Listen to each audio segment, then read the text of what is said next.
dia 13 de junho de 2026, uma jovem de 21 anos, chamada Maria Eduarda, participava de um evento de rope jump na Ponte do Esqueleto, em Limeira, interior de São Paulo. Ela estava muito animada, postou nos stories do Instagram dela. Era para sua experiência de superação. Um salto ali de aproximadamente 30 a 40 metros com segurança. Então, chegou a hora, ela estava pronta, contagem agressiva, coração acelerado. Ela acreditava que tudo estava sob controle, mas, infelizmente, algo que ninguém esperava. A corda de segurança simplesmente não estava presa ao corpo dela. Os instrutores simplesmente esqueceram. E aqui está o que pode tornar essa história um pouco mais perturbadora para algumas pessoas. Existiam participantes curiosos, talvez até mesmo alguns amigos. Perceberam o erro, viram que a corda não estava presa a ela, chegaram a comentar entre si. Mas, peraí, ela não está sem corda? Só que ninguém alertou os instrutores. Ninguém deu um passo à frente. Ninguém gritou, pera, ela está sem corda. Então, Maria Eduarda foi jogada ponte abaixo, porque o salto consistia nos instrutores jogarem a pessoa, mas deveria estar com a corda de segurança. Infelizmente, ela veio a óbito. E eu vou repetir porque isso parece um absurdo. Algumas pessoas perceberam que ela estava sem corda e ninguém fez nada. Quando ouvimos assim uma história dessas, a nossa mente é aceitável até que ela vá para um lugar muito previsível. Pense coisas do tipo, pelo amor de Deus, que pessoas horríveis, mas que indiferença, que falta de humanidade. Mas a resposta é muito mais sutil, muito mais complexa. E de certa forma, para algumas pessoas até mais assustadora. Porque não se trata de pessoas más, trata-se de pessoas comuns, como você e como eu. E a primeira coisa que eu quero falar é toda a solidarização para a família da Eduarda. Espero que Deus possa confortar o coração da família, dos amigos. E segundo, quero deixar bem claro que o objetivo desse vídeo não é passar pano ou fazer juízo de valor sobre as atitudes das pessoas que estavam lá. Meu objetivo aqui é apenas apresentar fatos sobre o que a psicologia social fala sobre o que aconteceu naquele momento. O que aconteceu naquela ponte tem nome. É um dos fenômenos mais estudados da psicologia social. E explico por que, em muitas situações de emergências, grupos inteiros, às vezes, ficam paralisados. Isso se chama de efeito espectador. Então, se você quiser saber, entender por que isso acontece, quais foram os estudos que mostraram isso, que foi possível identificar esse tipo de efeito, fica comigo até o final desse vídeo. E aqui vamos começar pelo mecanismo mais básico, chamado de difusão de responsabilidade. O nome é autoexplicativo, mas é um efeito muito mais profundo. A lógica é que quanto mais pessoas presentes em uma situação de emergência, menos responsável cada indivíduo se sente. Alguém vai fazer alguma coisa, ou a pessoa pensa, não precisa ser eu. E em 1968, dois psicólogos fizeram esse experimento clássico. Eles colocaram participantes em uma sala para responder um questionário. E de repente eles começavam a soltar fumaça na sala, saindo pelas ventilações. Quando a pessoa estava sozinha na sala, 75% das pessoas reportavam a fumaça. Diziam, opa, peraí, está saindo fumaça, tem algo errado. Só que quando haviam 3 pessoas na sala, que eram atores, que fingiam não ver nada, apenas 38% dos participantes reais reportaram a fumaça. Isso quer dizer que quando outras pessoas fingiam não ver a fumaça, as pessoas achavam que era menos importante. Só que a fumaça não era menos perigosa. E as pessoas não eram mais covardes. E em grupo, a responsabilidade ela acaba se diluindo. E no mesmo ano, eles fizeram outra versão desse estudo. Pegaram uma mulher, atrás de uma cortina, ela caía e pedia socorro. Quando a pessoa estava sozinha, 70% das pessoas ajudavam, só que em pares, apenas 40%. Menos da metade. A diferença é ter outra pessoa ao lado que também está parada. Não é sobre maldade, é isso que eu quero que vocês entendam. É sobre uma diluição da responsabilidade. Vocês podem até chamar por outro nome, mas não é maldade. E o segundo mecanismo é ainda mais sutil. Chama-se de ignorância pluralística. Ignorância pluralística acontece quando todo mundo interpreta a situação olhando para os outros. Como ninguém está reagindo, todo mundo conclui. Não deve ser nada grave. Pense na sala de fumaça. Você está lá, a fumaça começa a sair. Você não tem certeza se é perigoso. Pode ser que é só do ar-condicionado ali, enfim.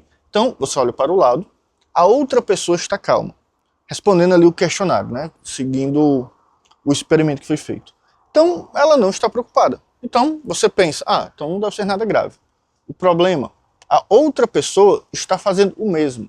Ela olha para você e como você também está calmo, esperando a reação dela, ela conclui o mesmo. Então acaba virando um ciclo, um loop social. Ninguém quer ser o primeiro a reagir, porque reagir sem necessidade significa passar vergonha. E nesse jogo de quem pisca primeiro, a emergência ela acaba se agravando. Então o grupo inteiro pode estar errado sobre a realidade e ninguém saber. E teve também uma terceira versão desse estudo, que foi o seguinte: eles simularam uma crise epilética e uma pessoa ela começava a ter convulsões. Quando tinha alguém sozinho, 85% das pessoas reportaram a crise e buscaram ajuda. Com outras 5 pessoas na sala, né, que eram atores que fingiam não se importar, apenas 31%. Uma pessoa tendo convulsão ao lado e mais de 2/3 não fizeram nada. Mais uma vez, não é por maldade, mas é porque elas estavam presas nesse ciclo de ninguém está reagindo, então deve ser normal. E tem também um terceiro elemento que amarra tudo. E a psicologia chama isso de simplesmente medo de ser julgado. É aquela vozinha na sua cabeça. E se eu estiver enganado? E se a pessoa não estiver passando mal? Vou acabar parecendo um idiota, vou causar um alarme falso. Todo mundo vai olhar. O medo de parecer exagerado, de chamar atenção, é um efeito muito potente, especialmente em situações ambíguas. A maioria das emergências reais não são óbvias como são nos filmes. E uma meta-análise de 2011 confirmou que o efeito espectador é mais forte em situações ambíguas, que não está claro exatamente se é uma emergência, então a paralisia coletiva é ainda maior. E o que é mais inquietante, na ponte do esqueleto, a situação não era ambígua, era clara, a corda ela não estava presa. As pessoas viram, comentaram entre si, e ainda assim o mecanismo social foi mais forte. E mais uma vez, isso não é sobre pessoas más, é sobre como o cérebro humano funciona em contexto social. Funciona assim para todo mundo. Você, eu, todos nós somos suscetíveis. Claro que algumas pessoas têm mais atitudes do que outras, mas, infelizmente, de um modo geral, é assim que funciona. E essa área inteira de estudo, ela nasceu de um caso que chocou os Estados Unidos ali em 1964, onde uma jovem de 28 anos foi atacada e morta a facadas na porta de um prédio onde morava, no Queens. Isso, após o ocorrido, o New York Times ele publicou uma manchete que se tornaria lendária. A chamada era 37 vizinhos viram o assassinato e ninguém chamou a polícia. A história ganhou muita repercussão, virou símbolo da indiferença urbana, e o fenômeno que essa história revelou, o efeito espectador, ele foi replicado dezenas de vezes em laboratório e em campo. E o mito, ele estava na narrativa e não no conceito. A ciência ela confirmou que o efeito é real, mensurável e previsível. Mas, dito tudo isso, eu quero te dar uma notícia boa. Porque a psicologia não é sobre o que dá errado, é também sobre o que dá certo. E em 2019, uma pesquisadora, ela e seus colegas fizeram um estudo que mudou como enxergamos o efeito espectador. O efeito espectador é real e foi validado pelos psicólogos do estudo que eu citei anteriormente. Mas foram analisadas câmeras de segurança reais do dia a dia, foram mais de 200 horas de gravações de conflitos em 3 países diferentes. O resultado foi que em mais de 90% dos conflitos, pelo menos uma pessoa interveio. Não em laboratório, mas na vida real. Isso muda a perspectiva, tá? A paralisia existe, é real, o efeito espectador é real, com toda certeza, mas não é regra absoluta. Na maioria das vezes, no dia a dia, alguém vai agir. O impulso de ajudar está lá, é mais forte do que a paralisia. Só precisamos remover os obstáculos que nos travam.